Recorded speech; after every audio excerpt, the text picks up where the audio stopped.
अस्सलामुअलैकुम सामीन। 17 शव्वाल मुकर्रम है, 19 मई है। सोशल इंडिया न्यूज़ में आपका खैर मकदम है। ख़बर का उन्वान है, कांग्रेस लीडर नवजोत सिंह सिद्धू को 1 साल की सज़ा। ख़बर थोड़ी तफसील से सुन लें। सुप्रीम कोर्ट ने आज जुमेरात के दिन कांग्रेस लीडर नवजोत सिंह सिद्धू को 1 साल की सज़ा सुनाई है। सुप्रीम कोर्ट ने 1998 के रोड रेस के मामले में ये सज़ा सुनाई है। इल्ज़ाम ये लगा था कि सिद्धू ने एक शख्स के गुरनाम सिंह के सर पर चोट मार दी है, जिससे वो मर गया है।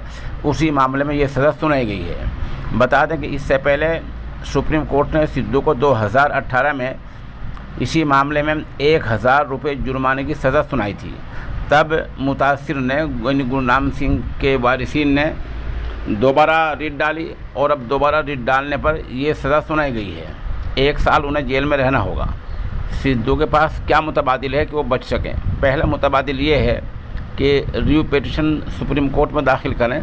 ये सुप्रीम कोर्ट के ऊपर मुनहसिर है कि वो रिव्यू पिटीशन दाखिल करता है या नहीं। दूसरा है कि पुलिस को जो सरेंडर करना है, पुलिस के सामने जो खुद सपुर्दगी करना है, तो उसमें सिद्धू वक्त ले सकते हैं कि पुलिस के सामने सरेंडर करने में, खुद सपुर्दगी करने में कितना वक्त ले सकते हैं। ये भी सुप्रीम कोर्ट के ऊपर ही दारोमदार है कि सुप्रीम कोर्ट उन्हें ऐसा वक्त देता है या नहीं देता है। बहरहाल फ़िलहाल तो आज नवजोत सिंह सिद्धू को सुप्रीम कोर्ट ने 1 साल की सज़ा सुना दी है और ये एक पुराने मामले में सज़ा हुई है।